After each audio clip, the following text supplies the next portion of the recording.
J'ai été injuste avec Francesca, 71 ans, l'autre jour en disant qu'elle ne se débrouillait pas bien sur Internet avec sa box.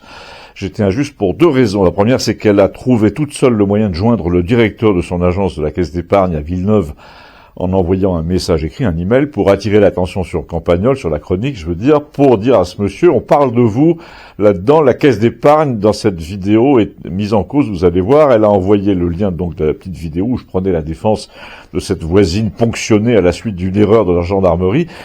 Elle lui a dit au directeur de la Caisse d'épargne, vous allez avoir honte devant la France entière pour avoir piqué 40 € de frais à une chômeuse qui venait de se faire saisir par les amendes de Toulouse, alors qu'elle était victime d'une usurpation d'identité. Résultat, le directeur de la Caisse d'épargne a rendu les 40 € en question, bravo et merci. Encore plus surprenant, Amende Toulouse, un organisme prédateur qui pique des sous à la mauvaise personne en disant je veux pas le savoir et qu'on peut jamais joindre au téléphone, dans la même semaine a appelé la plaignante pour lui dire on va vous rembourser. Donc à moins d'une double coïncidence, il faut croire que la chronique de Campagnol a le pouvoir d'attirer l'attention, et c'est surtout grâce à vous, évidemment. Je veux dire que votre faveur, votre fidélité sont des gages d'influence et deviennent, à l'occasion, visiblement, une arme contre l'injustice. Donc merci. Pour revenir à Francesca, il y a une autre raison pour laquelle je suis obligé de faire amende honorable et de revenir sur ma première impression, selon laquelle elle patauge sur Internet, c'est qu'elle ne patauge pas du tout dès qu'il s'agit d'alimenter son goût du paranormal, de l'occultisme, etc., des lieux maudits. Et évidemment, Internet lui donne de la lecture, surtout en matière de religion.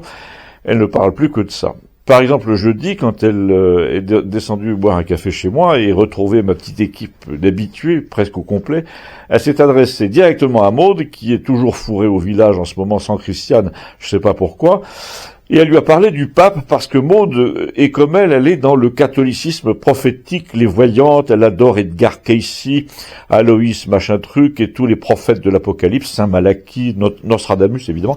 Donc Francesca avait un truc tout frais à nous annoncer, une vision apparemment, c'est pas elle qui l'avait eu mais une bonne sœur en Colombie qui avait vu selon elle 2 fois de suite le pape Benoît XVI venu se plaindre d'avoir été poussé dehors par l'autre horrible pape François.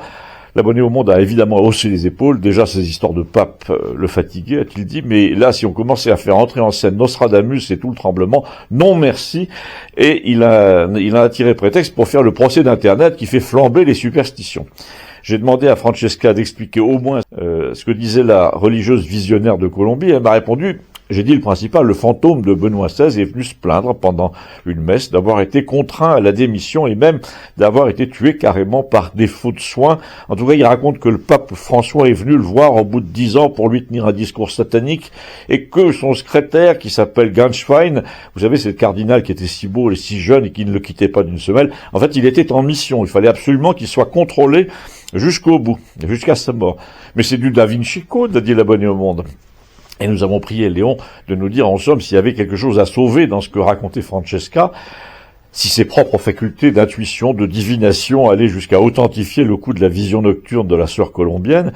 Et Léon a répondu 2 choses. La première, que par intuition personnelle, il était bien d'accord avec la thèse en question. Il voyait en ce pape François un véritable instrument de forces odieuses, mais de là à penser qu'on l'avait mis là exprès pour favoriser un plan, il n'y avait qu'un pas, qu'il franchissait, là encore, sans problème, nous a-t-il dit, et la vision de la bonne sœur colombienne ne dit pas autre chose. Enfin si, là c'était son 2e point, Léon nous a dit, je vois pas ce que Francesca fait de mal en racontant tout ça, je n'aime pas, moi, ces chrétiens qui se comportent exactement comme leurs ennemis et qui disent que les apparitions, les miracles, les guérisons, les interventions providentielles, les prophéties, tout ça n'est que du folklore à l'usage des foules.